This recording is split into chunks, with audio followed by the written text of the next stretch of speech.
Hello everyone. In this video we will discuss about alternate angle. Alternate angles क्या होते हैं? अगर to transversal line है, एक ट्रांसवर्सल लाइन बनी हुई है, उसमें अल्टरनेट एंगल्स कौन से होते हैं? Alternate angles form Z shape. अगर जेड शेप बन रही है तो वहां पे अल्टरनेट एंगल होगी. जेड शेप कैसे होती है? इससे अकॉर्डिंग होती है, ये दोनों पैरेलल लाइन होगी आपकी और this one will be transversal line. जैसे कि ये मैं ले रही हूँ कि ये मेरी पैरेलल लाइन ले रही हूँ, this is transversal line and this is again parallel line. ये मेरी जेड शेप बन रही है. जेड शेप में क्या बन रहा है कि एंगल 3 और एंगल 5 जो है दोनों क्या होते हैं? इक्वल होते हैं. अल्टरनेट एंगल में भी ऐसे ही होता है, जैसे कि ये एंगल दो फॉर्म हो रहे हैं मेरे जेड पे, तो दोनों एंगल आपस में क्या होंगे? इक्वल होंगे. तो angle 3 is equal to angle 8 होएगा.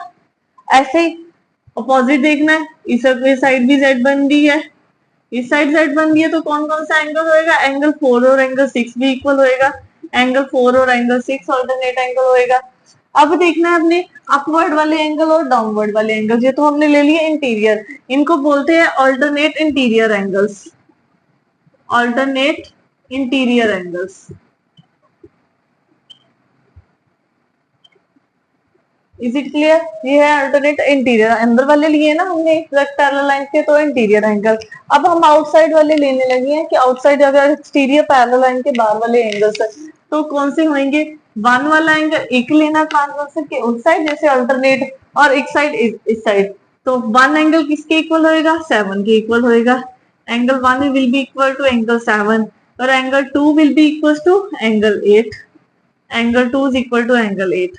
तो क्या हो गया? ये भी जेड बन रहा था हमारा, एक्सटीरियर एक ऊपर वाला लिया और एक ये डाउनवर्ड वाला लिया. क्लियर? तो ठीक है जी. तो ये हो गए हमारे अल्टरनेट एक्सटीरियर एंगल.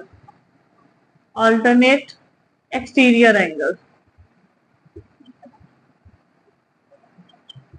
बस आपने क्या फाइंड करना कि अगर अल्टरनेट एंगल फाइंड करने हैं तो मीन्स जहां पे आपको जेड दिख रहा है तो वो दोनों एंगल्स क्या होंगे? इक्वल होंगे. These are called alternate interior and these are called alternate exterior angle. Is it clear? Thank you.